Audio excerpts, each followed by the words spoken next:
Welcome to the first episode of Hold 'em Accountable, the show where we take Indiana's politics, national headlines, and add just enough sarcasm to keep you from screaming into your morning coffee. We will mix in some interviews and maybe some debates. I'm your host, Derek Holt, and today, buckle up. We've got 6 stories that will make you laugh, sigh, and possibly scream into your steering wheel if you're stuck on 65. And then we're going to do a deep dive into Indiana's favorite pastime. No, not basketball, not even corn festival, gerrymandering. Because nothing says democracy quite like politicians carving up maps with the precision of a drunk guy cutting pizza at 2 a.m. Let's start at home. Indiana schools are in crisis. Thousands of teaching jobs remain unfilled. And what's the state's solution? More paperwork. Yes, apparently the way to recruit more teachers is to bury them in enough forms to make the IRS blush. Teachers are underpaid, undersupported, and overregulated. And then when schools can't find staff, the state acts surprised, like a teenager who forgot they had homework to do. Wait, what do you mean teachers don't want to work for low pay, no respect, and constant political interference? Meanwhile, class sizes grow. Kids fall behind, and the only ones benefiting are textbook lobbies. Hey, don't worry. Lawmakers are laser focused on the real threats to education, like making sure students never, ever read a book with a penguin that has 2 dads. Hmm. Next up, Lafayette. Rent is skyrocketing so fast near Purdue that landlords are basically running faster than Boilermakers in the Indy 500. And who's buying up properties? Out of state investors. This isn't a housing market anymore. It's a monopoly board. Except instead of your annoying cousin buying Wardrow, it's investment firms in Florida. And instead of you collecting $200 per Pasco, you just get evicted. Affordable housing is vanishing. Families are being priced out, and students are stuck paying $1,500 a month for a 1 bedroom apartment that smells faintly of ramen and despair. Developers keep building luxury apartments with granite countertops and rooftop pools because clearly what broke students need is a place to tan while drowning in student debt. Meanwhile, Indiana is still battling the opioid crisis. And just to make things feel more fun, rural hospitals are shutting down. So nothing solves an overdose problem like making sure the nearest ER is 45 minutes away down a county road that has more potholes than paved. Hospitals in small towns are closing because they're not profitable, which is insane. Healthcare should not be run like Starbucks franchises. Can't just say, sorry, no hospital here, but the next one is 2 counties over. Good luck with that heart attack. The people suffering the most?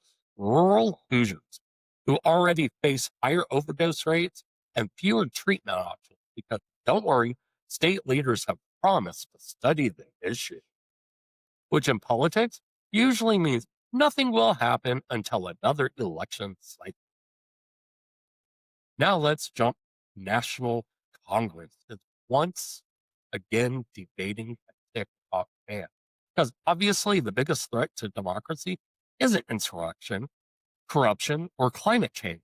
No, it's teenagers doing dance routines. Indiana's own representatives are right in the thick of it. And Trump, he used to say TikTok was a national security risk. Now he says banning it is a bad idea. Why the flip flop? Well, it could be because a billionaire with a stake in TikTok whispered into his ear. Or maybe he just forgot what his stance was. With Trump, it's a coin flip.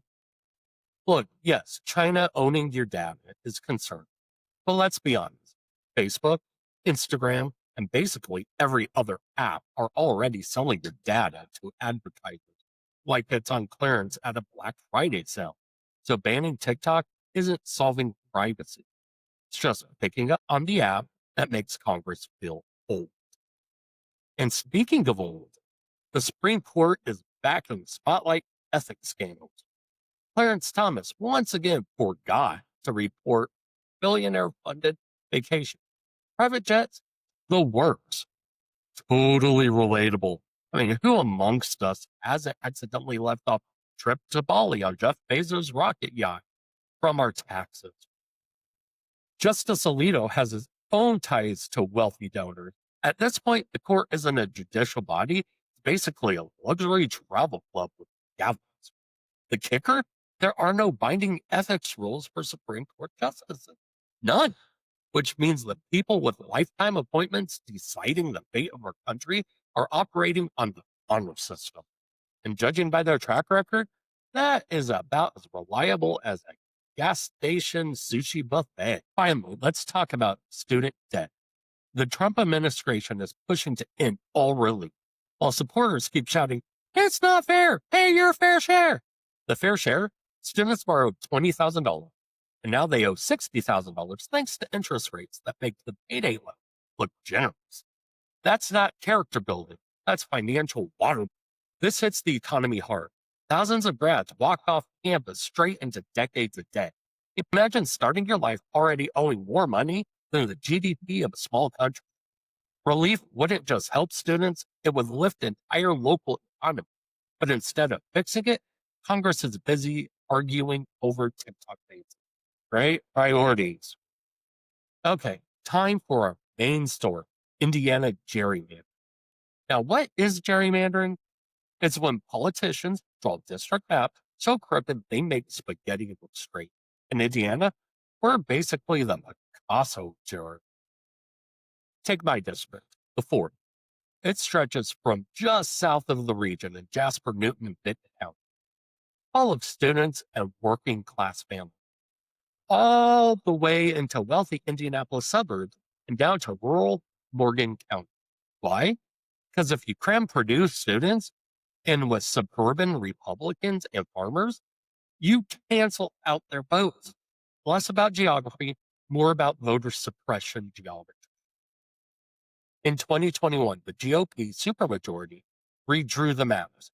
They held hearings where citizens gave passionate testimony, and the lawmakers politely ignored all of it.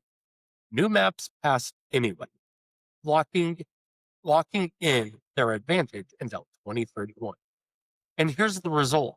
Republicans usually get about 60% of Indiana's vote. But thanks to gerrymandering, they walk away with nearly 80% of the seats. That's not democracy. That's a political scam. And voters know it. That's why turnout is low. People think, why bother voting? My district's already decided. They're not wrong. In Indiana, a lot of races are less competitive than Harlem Globetrotter. But here's where it gets extra spicy. Trump himself has been weighing in on Indiana's redistricting scheme. Why? Because he wants to squeeze out 2 extra seats. Trump's people aren't just cheering on gerrymandering. They are actively pushing it to eliminate competition.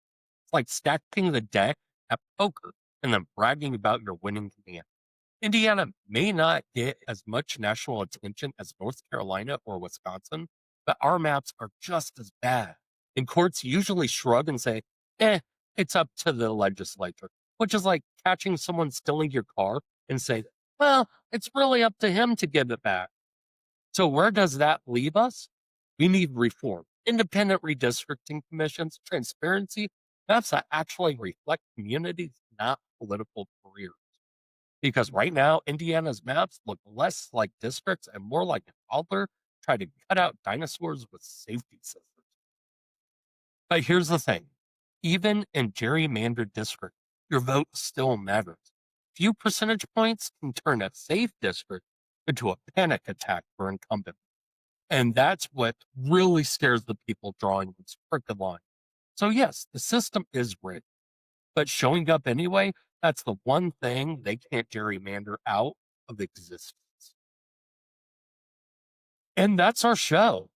Today, we covered Indiana's teacher shortage, Lafayette's housing crunch, rural hospitals, TikTok bans, Supreme Court corruption, student debt, and the crooked art form of Jerry, Trump edition. You stuck with me. You're officially smarter and probably angrier than you were half an hour. I'm Derek Holder. Thanks for tuning in, and remember, the lines may be crooked, but your voice doesn't have to be. See you next week.